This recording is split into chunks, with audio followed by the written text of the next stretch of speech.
Hello dear students, मैं विकास Kumar physics की online classes में आपका स्वागत करता हूं। अपन ने लास्ट लेक्चर में बात की थी डायमेंशंस के बारे में और कुछ जो फिजिकल क्वांटिटीज़ थी उनके डायमेंशन अपन ने पढ़ी थी। आज आगे अपन और जो फिजिकल क्वांटिटीज़ हैं उनके डायमेंशंस की बात करते हैं। ठीक है, डायमेंशंस।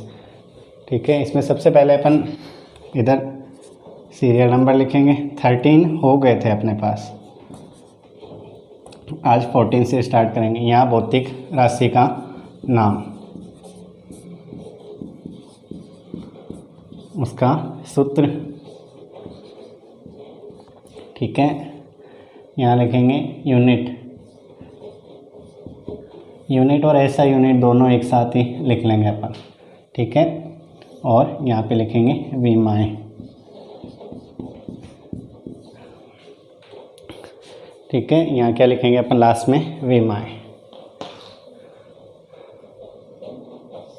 तो आप लोगों को मैंने बताया था कि किसी भी भौतिक राशि को किसकी फॉर्म में, एक ब्रैकेट में m की पावर a, l की पावर b और t की पावर c के रूप में लिखना, उसकी क्या कहलाती है, विमाएं कहलाती हैं। जहाँ ये तो v में सूत्र होता है पूरा, और पावर a b c ये क्या होती है, उसकी विमाएं।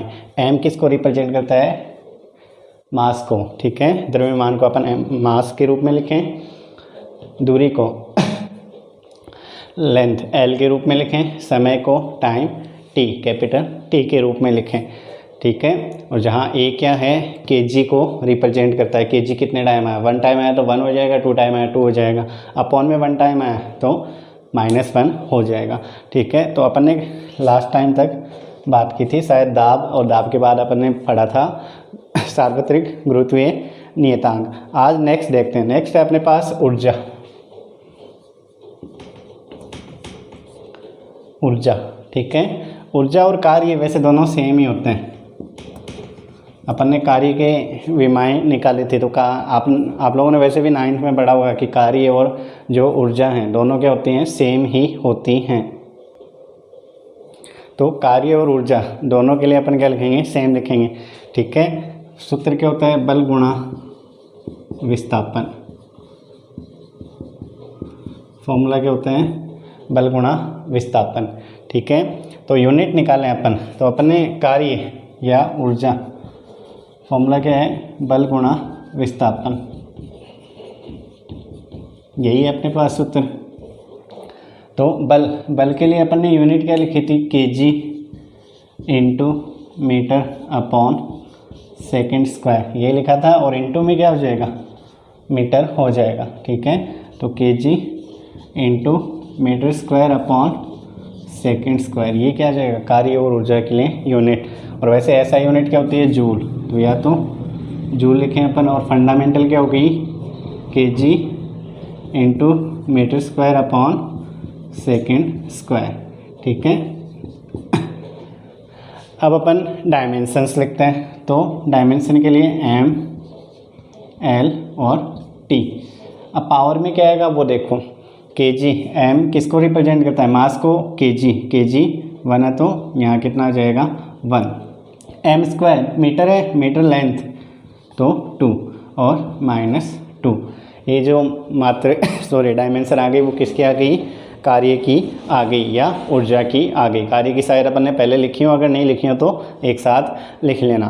ठीक है, अब बात करते हैं नेक्स्ट 15, शक्ति, पावर। शक्ति क्या होती है, ऊर्जा क्या होती है, कार्य करने की क्षमता होती है। ठीक है, शक्ति क्या होती है, कार्य करने की दर, कार्य बट्टे समय, कार्य और बट्टे में क्या आएगा, समय। ठीक है, ये जो शक्ति है उसका फॉर्मूला हो गया। इससे अपन यूनिट निकालें तो कार्य, देखो कार्य की यूनिट ये है, और बट्टे में क्या है, समय है। बट्टे में समय होने का मतलब, फिर यहाँ अगर शक्ति के लिए लिखें अपन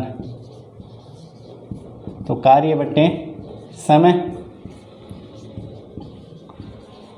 अब कार्य के लिए अपन ने यूनिट लिख रखी है, kg into metre square upon second square, और बट्टे में समय हो रहा है, इट मीन्स ये क्या हो जाएगा, सेकेंड क्यूब। ठीक है, यूनिट क्या हो जाएगी। और वैसे कार्य की यूनिट, सॉरी शक्ति की यूनिट क्या होती है, वाट, वाट या kg into metre square upon second की पावर 3। तो डायमेंशन देखो, विमाएँ लिखेंगे तो केजी के लिए अपन क्या लिखेंगे, m1 L2 T-3, ये क्या हो जाएंगे, अपने पास शक्ति की विमाएँ हो जाएंगे। ठीक है, इसके बाद अपन बात करते हैं, नेक्स्ट है वेग प्रवणता 16, वेग प्रवणता। तो एक चीज़ हमेशा ध्यान रखना, कहीं भी अगर प्रवणता नाम आए, कोई भी भौतिक राशि लिखी हो उसके आगे क्या लिखा हो, प्रवणता, इट मीन्स उस भौतिक राशि में अपन को डिवाइड करना है किसका, लंबाई का।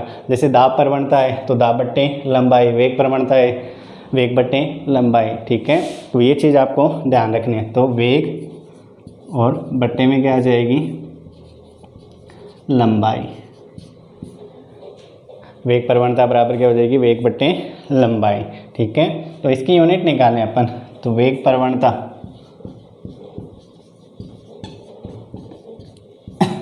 वेग प्रवणता क्या हो जाएगी, वेग बट्टे लंबाई। ठीक है, तो वेग मीटर अपॉन सेकेंड और इंटू अपॉन में, इंटू में क्या जाएगा, मीटर, इट मीन्स 1/सेकेंड। ये वाला काम आपको रफली करना है। हाँ, आप इसको रफ में करो तो वो ध्यान में रख सकते हो कि कहाँ किए हैं, या मैन कॉपी में करो तो सिस्टमेटिक वे में करते रहना, बाकी आपको टेबल तो बनानी है ही। तो वेग प्रवणता क्या हो जाएगी, वेग बट्टे लंबाई, और यूनिट क्या होगी, 1/सेकेंड। ठीक है, तो विमाएँ लिखें अपन m0 L0, क्योंकि ना मीटर है ना केजी है, तो m0 L0 और T माइनस यहाँ क्या हो जाएगा 1। ये किसकी आ गई, वेग प्रवणता की। अब नेक्स्ट देखो पृष्ठ तनाव 17 है अपने पास, पृष्ठ तनाव।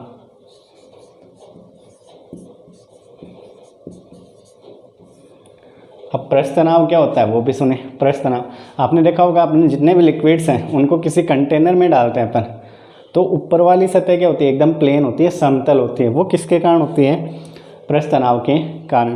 कि ऊपर वाली जो सतह है वो क्या होती है समतल होती है। वो किसके कारण होती है, पृष्ठ तनाव के। पृष्ठ तनाव का मतलब होता है कि जितने भी उसमें अणु और परमाणु होते हैं वो एक दूसरे को क्या करते हैं, एक दूसरे पे क्या लगाते हैं, बल लगाते हैं। ठीक है, और एकांक लंबाई पे जो बल कार्य करता है वो वाला आणविक बल बोल सकते हो आप, उसको आकर्षण बल बोल सकते हो, कि एकांक लंबाई पे जो बल कार्य करता है उसको क्या बोलते हैं अपन, पृष्ठ तनाव। इसका फॉर्मूला होता है बल बट्टे लंबाई, बल बट्टे लंबाई। ठीक है, तो अगर निकालें अपन यूनिट पृष्ठ तनाव, फॉर्मूला क्या है, बल बट्टे लंबाई। ये अपन 11th में ही पढ़ेंगे चैप्टर पूरा, बल बट्टे लंबाई। तो बल के लिए अपन ने लिख रखा है kg into metre upon second square, और इंटू में लंबाई है मीटर, तो 1 मीटर से 1 मीटर कैंसिल आउट, तो बचा क्या, केजी अपॉन सेकंड स्क्वायर। तो यहाँ क्या आ जाएगा, केजी और बट्टे में सेकंड स्क्वायर। ठीक है, तो केजी के लिए अपन क्या लिखेंगे, m1 लिखेंगे, L मीटर है नहीं तो 0 और T-2। ये किसकी विमाएँ आ गई, पृष्ठ तनाव की विमाएँ आ गई। ठीक है, तो ध्यान में रखना है अपन को, पृष्ठ तनाव क्या होता है, बल बट्टे लंबाई। अगर आपको फॉर्मूला पता है तो सारा कुछ इजीली हो जाएगा। आप सीधी डायमेंशन निकालना चाहो तो सीधी डायमेंशन भी निकाल सकते हो। जैसे बल के लिए मैंने आपको बताया था कि बल के लिए डायमेंशन क्या होती हैं, m1 L1 T-2। इनको आपको क्या करना है, याद करना है। और बट्टे में क्या है, लंबाई, लंबाई का मतलब L1 से L1 कैंसिल आउट, तो आप सीधी विमाएँ निकाल सकते हो। फिर केजी और अपॉन में सेकंड स्क्वायर, विमाओं से भी यूनिट लिखी जा सकती हैं। अगर आपको यूनिट से विमाएँ लिखनी आती हैं तो विमाओं से यूनिट भी लिख सकते हो, आपको भी ज़्यादा कुछ करने की ज़रूरत नहीं है इसमें। ठीक है, नेक्स्ट बात करते हैं अपन बल नियतांक की।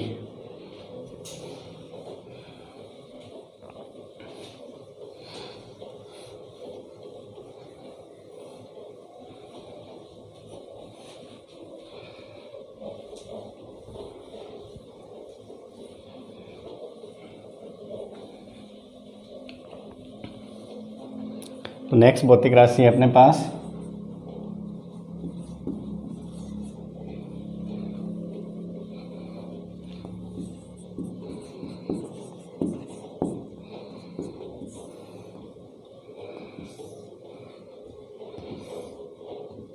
ठीक है। नेक्स्ट है बल नियतांक।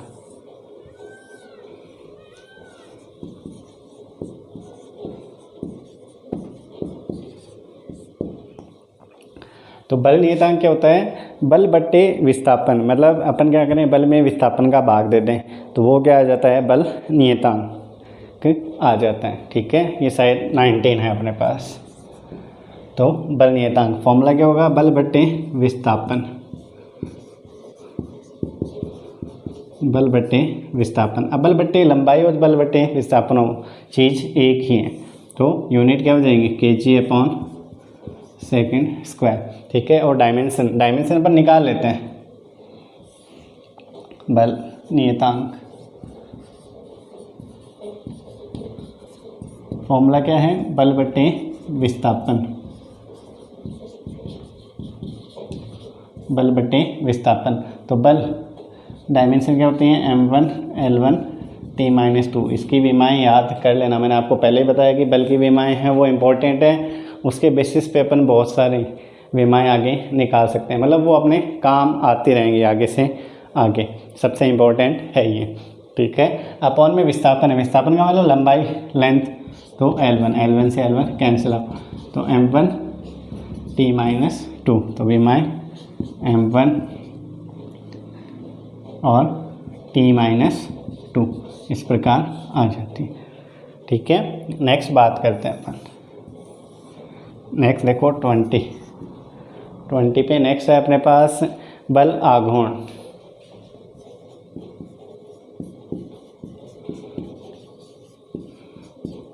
अब बल आघूर्ण क्या होता है ये सुने, कि अपन ने जड़त्व सुना ना, जड़त्व का मतलब है कि कोई भी वस्तु है वो क्या करती है, अपनी प्रारंभिक स्थिति में परिवर्तन का क्या करती है, विरोध करती है। जैसे अपन किसी वस्तु को खिसकाते हैं तो अपन को खिसकाने के लिए क्या लगाना पड़ता है, बल। ठीक है, इट मीन्स वस्तु क्या कर रही है, वो खुद की जो स्थिति परिवर्तन है उसका विरोध कर रही है, तभी तो अपन को क्या करना पड़ रहा है, उस पर बल आरोपित करना पड़ रहा है। उसी प्रकार जड़त्व आघूर्ण होता है। आघूर्ण कब आता है, जब वस्तु क्या करती है, घूर्णन गति करती है। जैसे मान लो अपने पास डोर होता है, ठीक है, ये मान लो डोर है, पूरा ऐसे घूमता है, तो ये क्या करते हैं, अपन को क्या करना पड़ेगा, बल यहाँ लगाएंगे अपन, यहाँ लगाओगे और ज़्यादा लगाना पड़ेगा, मतलब जितनी दूर लगाएंगे उतना ही ईजिली वो क्या हो जाता है, पुश हो जाता है। ठीक है, ये चीज़ तो आप लोगों ने नॉर्मल लाइफ में देखी होगी, बाकी ज़्यादा तो अपन बात करेंगे जब अपन ये वाला चैप्टर पढ़ेंगे। तो बल आघूर्ण का मतलब क्या होता है कि अपन क्या करते हैं, वस्तु को घूर्णन गति कराने के लिए उस पर बल लगाते हैं। उसका बल लगा तो यहाँ रहे हैं, बट वो काम कहाँ कर रहा है, उसके सेंटर पे कर रहा है। तो बल और ये जो लंबवत दूरी है, उन दोनों का जो गुणनफल है वो हमेशा क्या कहलाता है, बल आघूर्ण कहलाता है। तो बल आघूर्ण क्या होगा, बल गुणा लंबवत दूरी, बल गुणा ये लंबवत का साइन और दूरी, तो बल गुणा लंबवत दूरी हो गई। तो यूनिट देखो, बल आघूर्ण की बात करें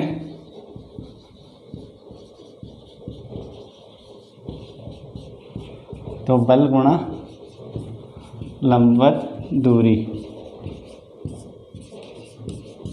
ठीक है, तो बल अगर सीधी डायमेंशन लिखूँ मैं, एक बार अपन डायमेंशन लिखते हैं, m1 l1 t-2 और इनटू दूरी है, दूरी का मतलब l1, तो डायमेंशन क्या आ गई अपने पास, m1 l2 t-2।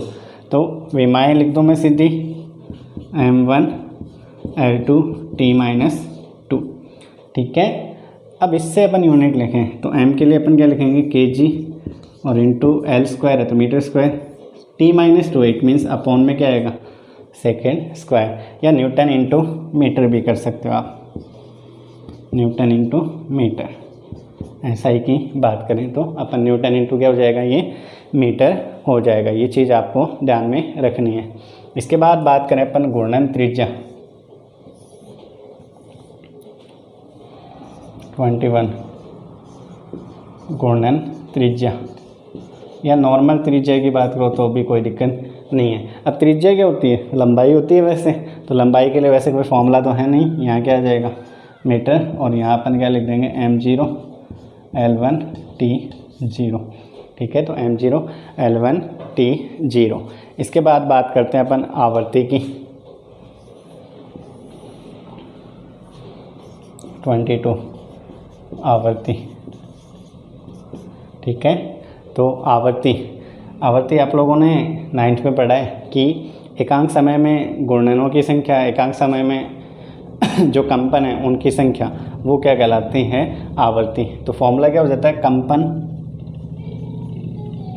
और बट्टे में क्या आएगा, समय। ठीक है, तो कंपनों की संख्या बट्टे समय आता है वैसे, तो संख्या का कोई मात्रक वैसे होता नहीं, तो ये क्या हो जाएगा 1/सेकंड हो जाएगा अपने पास। ठीक है, तो ये क्या हो जाएगा T-1। इसके बाद आते हैं अपन नेक्स्ट 23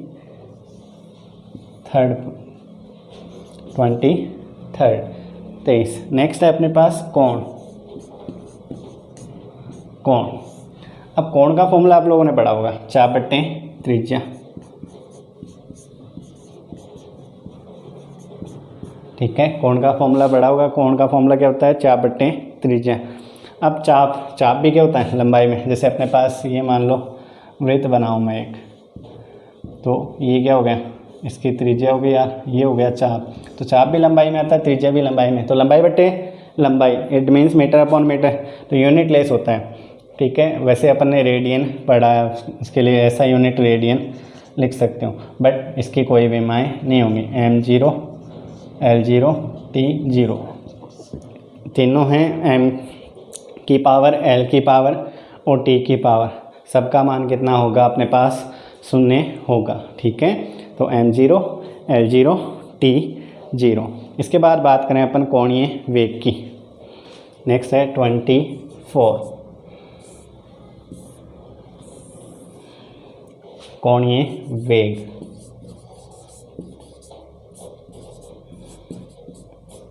अब कोणीय वेग क्या होता है, वहाँ तो अपन कोणीय वेग कब होगा, जब घूर्णन गति या वृत्ताकार गति वैसे घूर्णन गति में ही आती है। कोणीय वेग का मतलब है कि एकांक समय में कितना कोण बनाती है वो। ठीक है, और वैसे अपन वेग बोलते थे कि वेग क्या होता है, विस्थापन बट्टे समय। एकांक समय में विस्थापन सरल रेखीय वेग होता है, और एकांक समय में जो कोण बनाती है वो क्या होगा, कोणीय वेग। तो फॉर्मूला होता है कोण बट्टे समय, कोण बट्टे समय। ठीक है, तो कोण की कोई यूनिट नहीं होती, समय 1/सेकंड, तो 1/सेकंड बोल सकते हो आप, रेडियन अपॉन सेकंड, ये ज़्यादा बेटर है। रेडियन अपॉन सेकंड ऐसा ही मात्रक होता है, तो ये ज़्यादा बेटर है। तो यूनिट लिखें तो रेडियन की कोई यूनिट नहीं होती, m0 L0, बट अपॉन में सेकंड है तो T-1 आ जाएगा। ये चीज़ भी आपको ध्यान में रखनी है कि m0 L0 T-1 आएगा। इसके बाद बात करें अपन कोणीय त्वरण की। ठीक है, कोणीय त्वरण, कोणीय त्वरण, कोणीय त्वरण क्या होगा, कोणीय वेग बट्टे समय, कोणीय वेग बट्टे समय। तो 1/सेकंड स्क्वायर हो जाएगा इस बार, या रेडियन अपॉन सेकंड स्क्वायर। तो यहाँ क्या हो जाएगा m0 L0 T-2। ठीक है, एकांक समय में जो कोणीय वेग में परिवर्तन होता है वो क्या कहलाता है, कोणीय त्वरण कहलाता है। ठीक है, इसके बाद बात करेंगे अपन किसकी, कोणीय संवेग की, कोणीय संवेग की। तो 26 इधर लिख देता हूँ, कोणीय संवेग।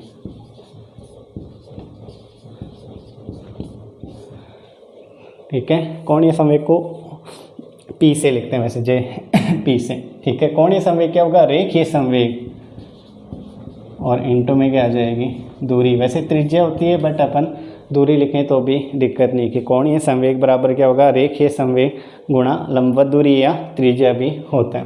तो रेखीय संवेग अपन ने पढ़ा थी यूनिट, रेखीय संवेग के लिए क्या थी, kg/मीटर/सेकेंड। रेखीय संवेग क्या था, द्रव्यमान गुणा वेग। ठीक है, तो यहाँ क्या हो जाएगा, kg × मीटर, पहले से 1 मीटर दूरी का तो मीटर स्क्वायर अपॉन सेकेंड। तो v माई क्या हो जाएंगी m1 l2 और t-1।